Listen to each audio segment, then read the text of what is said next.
Assemblée générale ordinaire de l'Alliance HQE-GBC, jeudi 8 juin 2023, sur Radio Imo et Radio Territoria.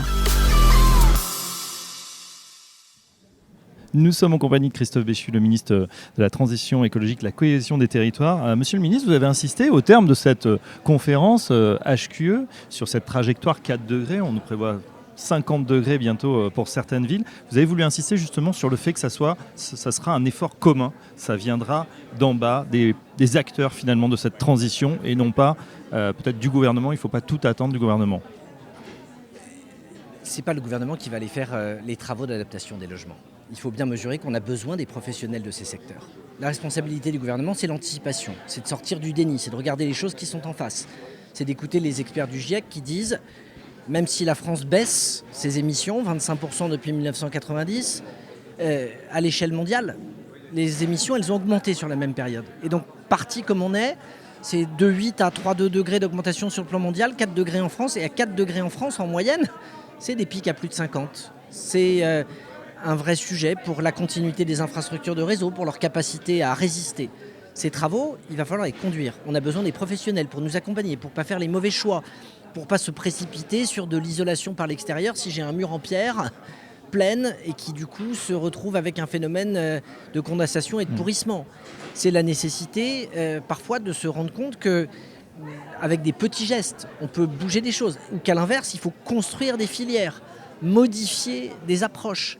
C'est la question de la lutte contre l'étalement urbain, pour conserver des espaces de pleine terre qui sont des îlots de fraîcheur et qui nous permettent de lutter contre ces phénomènes. Sur tous ces domaines, on a besoin d'alliés, on a besoin d'une alliance qui est celle des professionnels qui sont convaincus que la haute qualité environnementale, ce n'est pas un slogan, mais c'est une ambition, un chemin à atteindre. Oui, vous avez dit justement qu'il faut retrouver un certain bon sens paysan peut-être qu'on avait au Moyen-Âge.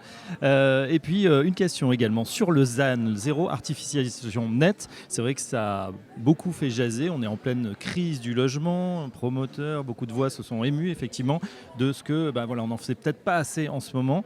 Vous vouliez reciter quelques chiffres sur ce ZAN et ce défi du zéro artificialisation nette. On ne peut pas ne pas lutter contre l'étalement urbain.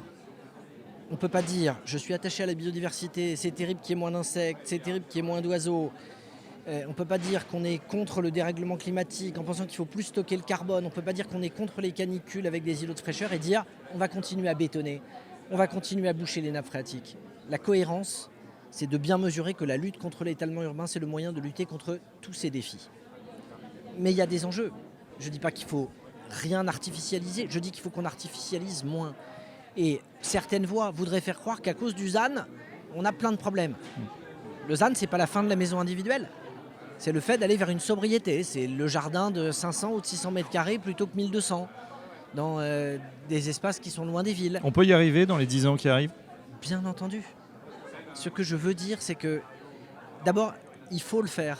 Parce que si on ne le fait pas, le coût de notre inaction, l'impact que nous aurons après coup de ne pas avoir suffisamment lutté contre cet étalement urbain, il participera à l'augmentation de ces températures, à ces érosions ou à ces effondrements de biodiversité. Et on a pris des habitudes sur lesquelles il faut qu'on revienne en retrouvant effectivement cette forme de bon sens, en mesurant que rapprocher les distances, ça va dans le bon sens. Ce n'est pas une façon d'aller condamner le pavillon, d'aller tout bouleverser. C'est une façon de remettre de la sobriété, de la lutte contre le gaspillage et un peu de bon sens dans beaucoup de décisions.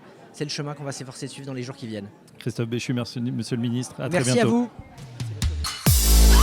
vous. Assemblée générale ordinaire de l'Alliance HQE-GBC, jeudi 8 juin 2023, sur Radio Imo et Radio Territoria.